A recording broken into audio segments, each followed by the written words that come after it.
Good morning, and welcome back to Daily Dhamma, a letter to our children. Today is December 23rd, and our reading is Alexis de Tocqueville. After having thus successively taken each member of the community in its powerful grasp and fashioned him at will, the supreme power then extends its arm over the whole community. It covers the surface of society with a network of small, complicated rules, minute and uniform, through which the most original minds and the most energetic characters cannot penetrate to rise above the crowd. The will of man is not shattered, but softened, bent, and guided. Men are seldom forced by it to act, but they are constantly restrained from acting. Such a power does not tyrannize, but it compresses, enervates, weakens, extinguishes, and stupefies a people, until each nation is reduced to nothing better than a flock of timid and industrious animals, of which the government is the shepherd. And that is Alexis de Tocqueville, Democracy in America, Volume 2. It's bizarre. Modern people are horrified by the idea of a God in whom they do not believe, judging their behavior. Yet we eagerly embrace junior commissars from the inner party who scrutinize our every action for thought crimes and cancel the meal ticket of anyone who steps out of line.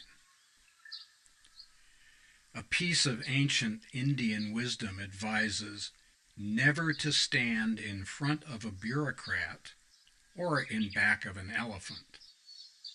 Call it the hall monitor Raj. The sin in imposing our will on others is the denial of the divine spark within them.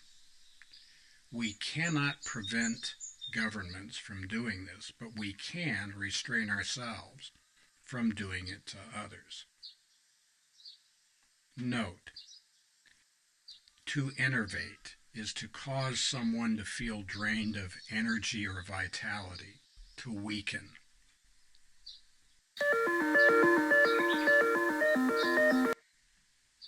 Tocqueville wrote in 1840, but his work is still the most accurate take on American culture that you'll ever read.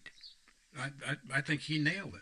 You know, we are a missionary people. We are people who think, the Americans that is, are people who believe that they're special, that everybody else looks up to them and is just dying to have them move in next door, and that we are a shining city on a hill, and like that.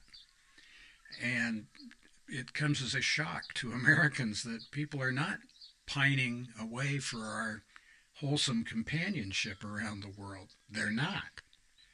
The best book written about that point is The Quiet American by Graham Greene, which is like 1956 or something. It demonstrates clearly that the scariest 8 words in the English language are, "We're from the government, we're here to help." Man, we need to be independent. That's what Tocqueville noticed about Americans, is that they were independent. We need to let other people decide for themselves what their God, what their worship or their lack thereof is going to be. We need to clean our side of the street and leave the other side to the people that live over there. And like that, limited government is absolutely necessary to live happy, joyous, and free. the United States is not alone in this. Democracy's drift is marked around the Western world and the people who emulate them. You know, it's very difficult once 51% of the people find out that they can loot the other 49% to keep them from doing that. It's very difficult to get people who are full of themselves to step back, stay in their own lane, and let other people make decisions for themselves. And once we start down the road of manipulating and controlling others, of ignoring the divine spark within them, it's very difficult for us to come back. Right concentration means making sure that the main idea stays the main idea. And that's what we got to figure out. Good luck with that, of course. Thank you for joining us. And if you'll check the description box below, you'll find the table of contents for the book Daily Dhamma, A Letter to Our Children, which is available on Amazon, and also the contents of the 11 playlists here on YouTube. And happy trails to you until we meet again.